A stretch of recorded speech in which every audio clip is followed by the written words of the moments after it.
Poverty or prosperity? What will you choose?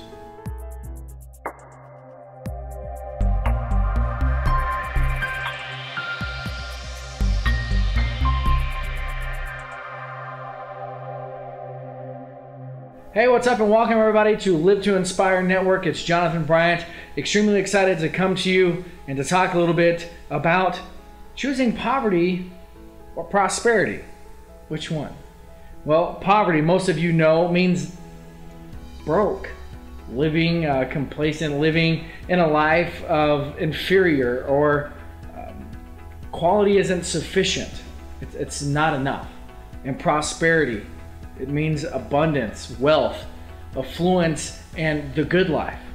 Living the good life, state of being successful. I want to come with you tonight just to be real with you and share some statistics and some information that I know a lot of you can relate to. 80% of all Americans that work hate their job. They hate what they do. They hate going to work day in and day out.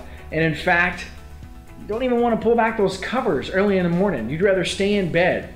It doesn't excite you. It doesn't give you that energy to get up and want to inspire or to live a life of excitement. Why? Because you're used to doing the same thing over and over again, and it's not what you're destined to do. So, I want to share with you a story.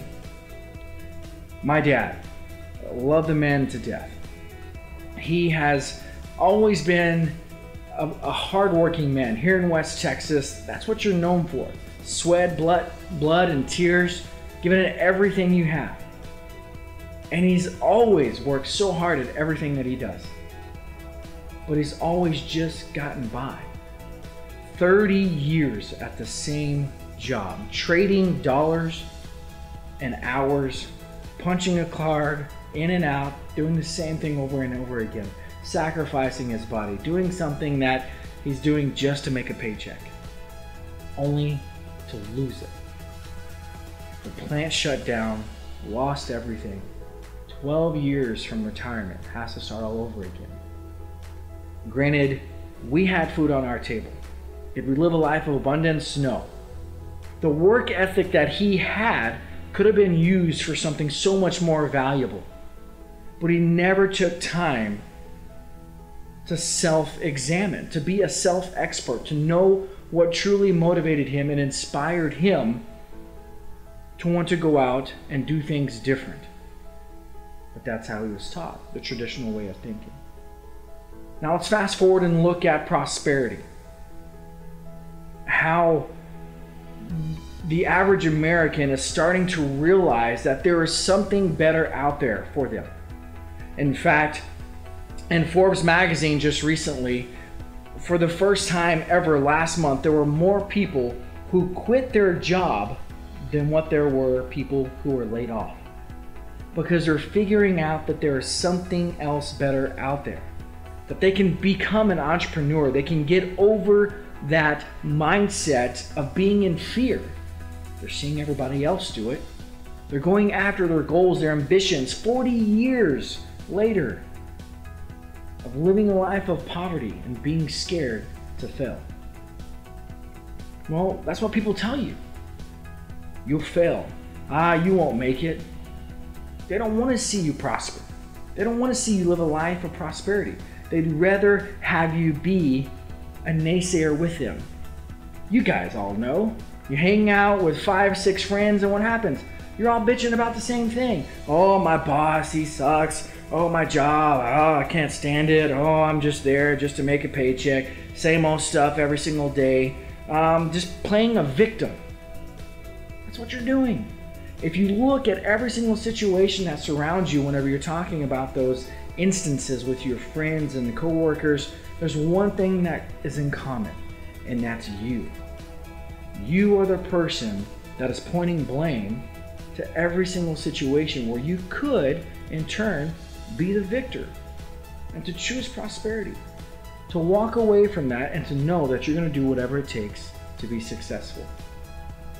We, in this day and age, are encouraging complacency. 100% complacent. So how can we live a prosperous life? I'm going to give you 3 simple steps for you to live a prosperous life. 1, become a self-expert. Invest in you and find out what you love to do. What is your inspiration? What inspires you? What will get you so fired up you want to rip those sheets off every single morning? You can't go to bed because your mind won't stop thinking and you have to share it with the world. What is that? 2, doing the impossible. Have you ever thought about a microwave? A simple microwave oven that you put in and make a hot pocket. Somebody told somebody one day and age at some point in time that that was impossible. By pushing yourself to do the impossible, somebody's going to do it. Why not you? Think about that. A microwave. Somebody told him that would never work. You've been on an airplane lately? Have you seen every single little screw hole on that wing while you're looking out the window? Somebody thought of that. They thought of every single little screw hole, that in order for you to be able to take off and have flight, that's what it takes. Somebody did the impossible. Why can't it be you? Step number 3, surround yourself with passionate people. You can hang around the naysayers, you can hang around those people, but I'm telling you, you hang around 5 broke people, you're going to be the 6th. Because you're all playing victims, and eventually it all comes around full circle. And you know what all 3 of those simple steps have in common? You are in complete control of all 3 of those steps. Nobody else can tell you that you can't change your surroundings. Nobody else can tell you that you can't invest in yourself. And nobody can tell you that you can do whatever you want to do that you think is impossible. No one. Like Jim Rohn says, you are the average of the 5 people that you spend time with. So, stop choosing poverty when you're destined for prosperity. Live to inspire even when nobody else is watching. Thank you so much for tuning in. Share this message. Love you guys. Subscribe. Click on the channel. Like, share. Send it over. If this truly motivated you, give me a comment. Let me know.